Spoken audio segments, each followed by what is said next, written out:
ಚಿತ್ರದುರ್ಗದ ಹಿರಿಯೂರು ಬಳಿ ರಾಷ್ಟ್ರೀಯ ಹೆದ್ದಾರಿ 48ರಲ್ಲಿ ಇಂದು ಬೆಳಗ್ಗೆ ಬೆಂಗಳೂರಿನಿಂದ ಶಿವಮೊಗ್ಗ ಗೋಕರ್ಣಕ್ಕೆ ತೆರಳುತ್ತಿದ್ದ ಖಾಸಗಿ ಸ್ಲೀಪರ್ ಬಸ್ ಮತ್ತು ಲಾರಿಯ ನಡುವೆ ಭೀಕರ ಅಪಘಾತ ಸಂಭವಿಸಿ ಲಾರಿ ಡಿವೈಡರ್ ದಾಟಿ ಬಸ್ಗೆ ಡಿಕ್ಕಿ ಹೊಡೆದ ಪರಿಣಾಮ ಬಸ್ ಬೆಂಕಿ ಹತ್ತಿಕೊಂಡು ಉರಿದಿದೆ. ಈ ಘಟನೆಯಲ್ಲಿ 5 ಜನರು ಸಜೀವ ದಹನವಾಗಿದ್ದು ಹಲವರಿಗೆ ಗಂಭೀರ ಗಾಯಗಳಾಗಿವೆ. ಸಾವಿನ ಸಂಖ್ಯೆ ಹೆಚ್ಚಾಗುವ ಸಾಧ್ಯತೆ ಇದೆ ಎಂದು ವರದಿಯಾಗಿದೆ. ಇನ್ನು ಘಟನೆಯ ವಿವರಗಳು. ಸ್ಥಳ ಚಿತ್ರದುರ್ಗ ಜಿಲ್ಲೆ ಹಿರಿಯೂರು ತಾಲೂಕಿನ ಗೊಲ್ಲತ್ತು ಕ್ರಾಸ್ ಬಳಿ. ಕಾರಣ, ಹಿರಿಯೂರಿನಿಂದ ಬೆಂಗಳೂರಿಗೆ ಹೋಗ್ತಾ ಇದ್ದ ಲಾರಿ ಡಿವೈಡರ್ ದಾಟಿ ಎದುರುಗಡೆಯಿಂದ ಬರುತ್ತಿದ್ದ ಬಸ್ಗೆ ಅತಿವೇಗವಾಗಿ ಡಿಕ್ಕಿ ಹೊಡೆದಿದೆ. ಪರಿಣಾಮ ಡಿಕ್ಕಿಯಾದ ತಕ್ಷಣ ಬಸ್ ಬೆಂಕಿ ಹೊತ್ತಿಕೊಂಡು ಸಂಪೂರ್ಣವಾಗಿ ಉರಿದಿದೆ.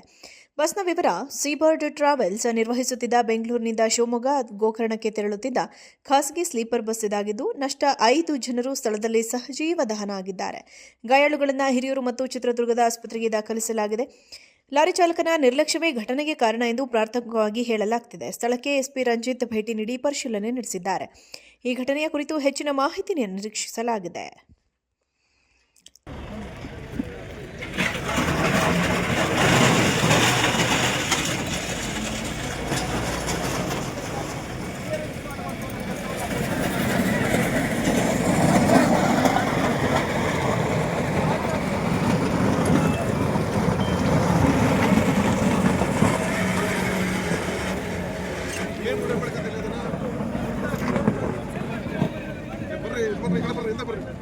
ಏನು ವಿಡಿಯೋ ಮಾಡ್ಕೊತೀರ? 5 ಜನರ ಸಾವು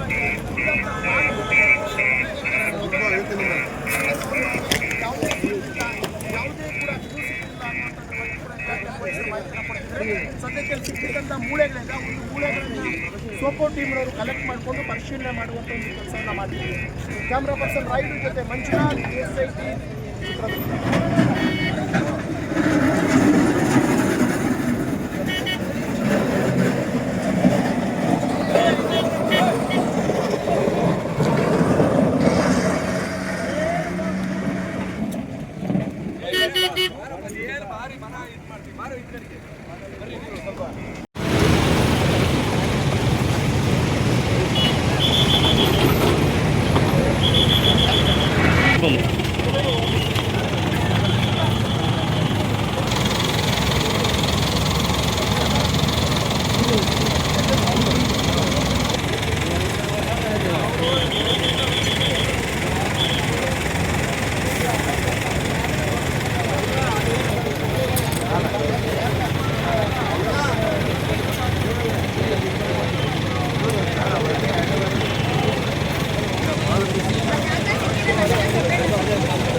ಈಗಾಗಲೇ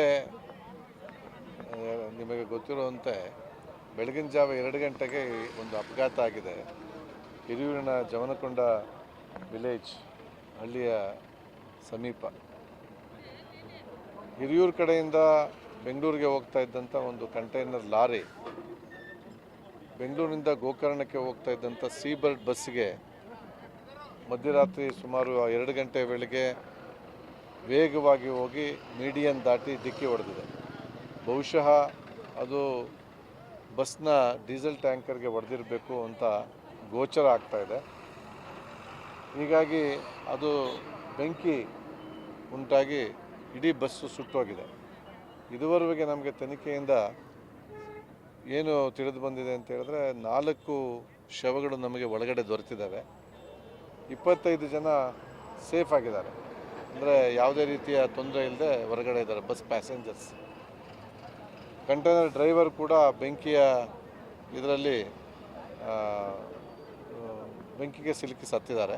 ಒಟ್ಟು 5 ಜನ ಪ್ರಾಥಮಿಕವಾಗಿ ನಮಗೆ ತನಿಖೆಯಲ್ಲಿ ಸತ್ತಿರುವ ರೀತಿ ಕಂಡು ಬರ್ತಾ ಇದೆ.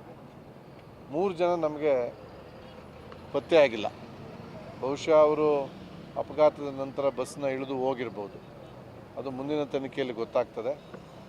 ಇದುವರೆಗೆ ಈ ಬಸ್ ಅಪಘಾತದಲ್ಲಿ ಬೆಂಕಿಯ ಜ್ವಾಲೆಯಿಂದ 5 ಜನ ಸತ್ತಿರುವ ಬಗ್ಗೆ ಖಚಿತವಾಗಿ ಹೇಳ್ಬೋದು. ಉಳಿದಂತೆ 25 ಜನ ಏನು ಬಸ್ ಪ್ಯಾಸೆಂಜರ್ಸ್ ಇದ್ದರು ಅವರೆಲ್ಲರೂ ಕೂಡ ಸಣ್ಣ ಪುಟ್ಟ ಗಾಯಗಳೊಡನೆ ಅಪಾಯದಿಂದ ಪಾರಾಗಿ ಹೋಗಿದ್ದಾರೆ. ಅವರು ಶಿರಾದಲ್ಲಿ, ಹಿರಿಯೂರಿನಲ್ಲಿ, ತುಮಕೂರಿನಲ್ಲಿ ಮತ್ತು ಬೆಂಗಳೂರಿನಲ್ಲಿ ಚಿಕಿತ್ಸೆ ಪಡೀತಾ ಇದ್ದಾರೆ. ಎಲ್ಲರೂ ಅಪಾಯದಿಂದ ಪಾರಾಗಿದ್ದಾರೆ ಅನ್ನೋ ಮಾಹಿತಿ ಇದೆ. ಒಟ್ಟು ಪ್ರಯಾಣಿಕರಲ್ಲಿ ಬಸ್ನಲ್ಲಿ ಇದ್ದಂಥವರಲ್ಲಿ ಸಂಪರ್ಕಕ್ಕೆ ಸಿಗದೇ ಇರೋರು 3 ಜನ ಸಂಪರ್ಕಕ್ಕೆ ಸಿಕ್ಕಿಲ್ಲ. 4 ಜನದ್ದು ಡೆಡ್ ಬಾಡಿ ಸಿಕ್ಕಿದೆ. ಅದು ಐಡೆಂಟಿಫೈ ಆಗಬೇಕು ಯಾರ್ದು ಅಂತೇಳಿ. ಲಾರಿ ಚಾಲಕ ಸೇರಿ ಒಟ್ಟು 5 ಜನ, ಒಂದು ಮಗುವೇನಾಗಿದೆ ಅದು ಖಚಿತವಾಗಿ ಗೊತ್ತಿಲ್ಲ. ಡಾಕ್ಟರ್ಸ್ ಹೇಳಬೇಕು, ಅದು ಮಗುನ ಅಥವಾ ಏನೋ ಒಂದು ಡಾಕ್ಟರ್ಸ್ ಹೇಳಬೇಕು.